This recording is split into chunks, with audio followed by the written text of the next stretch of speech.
喂，你第一件化妝品係乜嘢啊？相信大部分人咧都會係唇膏嘅。咁不如我哋今日咧就講下唇膏嘅歷史啊。唇膏嘅起源咧，確實咧係可以追溯到去古埃及時期嘅。呢一個咧係好多人公認嘅起點之一啦。但係實際上咧，佢可能咧起源得更加早啊，甚至咧係可以追溯到去大約咧5000年前嘅美索不達米亞文明。由古埃及開始咧，唇膏咧其實經歷咗幾千年嘅材料啦、意義啦同埋形式上面嘅轉變啊。由地位嘅象徵、宗教儀式發展到去而家代表扮靚啦、表現自我意識嘅工具，咁都幾得意嘅喎。最早咧有歷史記載嘅出現咧，就係蘇美爾人，即係美索不達米亞，大約3500年前左右啦。當時嘅皇后咧會用一啲壓碎咗嘅紅色岩石、白鉛呢一類嘅礦物質嚟到染唇，象徵咧權力同埋地位啊。而啲貴族咧亦都會將呢啲顏料咧放喺貝殼裡面咧做陪葬品嘅喎。古埃及咧更加將唇膏咧推向一個高峰啊，男男女女都用噶，尤其是係嗰啲貴族嘅階層，佢哋咧將唇膏咧係視作咧社會地位嘅標誌啊。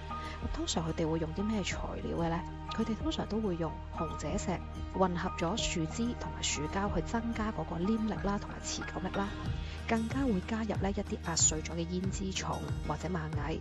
冇錯啊，係真係蟲嚟㗎。咁咧，因為咧胭脂蟲咧係可以調配一啲咧好鮮豔嘅紅色㗎，同埋而家我哋用嘅好多化妝品裡面都會有胭脂蟲㗎。咁其他嘅材料咧就會包括係海藻嘅提取物啦、碘啦呢一類嘅物質，裡面咧其實有好多咧都係有毒㗎喎。而最著名用唇膏嘅代表咧就係埃及豔后啦，佢咧就最中意用胭脂蟲提煉出嚟嘅深紅色啊，象徵美貌同埋權力啊。而當時嘅唇膏咧，淨只要嚟扮靚啊，仲視為咧係有醫療同埋藥用嘅價值。咁當然其實係錯㗎啦，因為好多嘢都有毒㗎。去到中世紀啦，古希臘同埋羅馬咧，佢哋咧都好多時會搽唇膏㗎喎。但係咧呢一啲紅唇咧，通常咧都係同性工作者有掛鈎㗎。社會咧會視為咧係唔道德，一般嘅女性咧都唔可以用㗎。而且咧希臘嘅妓女咧更加咧係被法律要求要搽一啲特定嘅顏色去區別佢嘅身份㗎喎。咁去到中國嘅唐代貴族婦女咧，佢哋咧都會用一啲粉狀嘅染唇嘅顏料嚟到做唇膏嘅。咁而去到中世紀嘅歐洲咧，唇膏咧係一度被禁止使用嘅，因為咧係會令人聯想到巫術啦同埋誘惑嘅喎。咁咧，但係去到16世紀咧，伊麗莎白一世咧就重新咧令到咧呢一個紅唇咧就帶翻出嚟上流社會使用啦。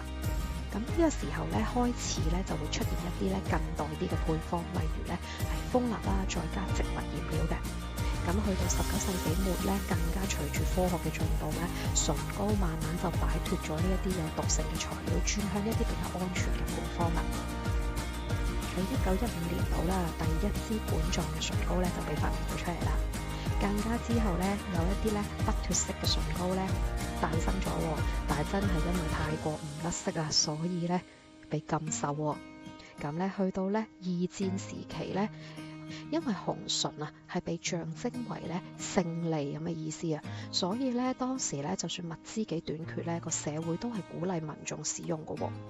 咁去到而家啦，更加咧發展咗好多唔同嘅顏色啦，甚至去到妝效啦，有啞光、霧面、不沾杯，甚至咧有更加多純素嘅選擇。咩叫純素啊？頭先講嘅胭脂蟲咧，其實佢係生物嚟噶嘛，咁所以咧純素嘅配方咧就唔會有嗰啲胭脂蟲噶啦。咁不過溫馨提示一下大家喎，就算你搽唇膏，一日只係搽一次，到夜晚你發覺個嘴都冇晒色嘅時候，都要卸妝㗎。如果唔係，個嘴就會好似人哋咁講，搽唇膏搽到個嘴越搽越黑，就係咁解啦。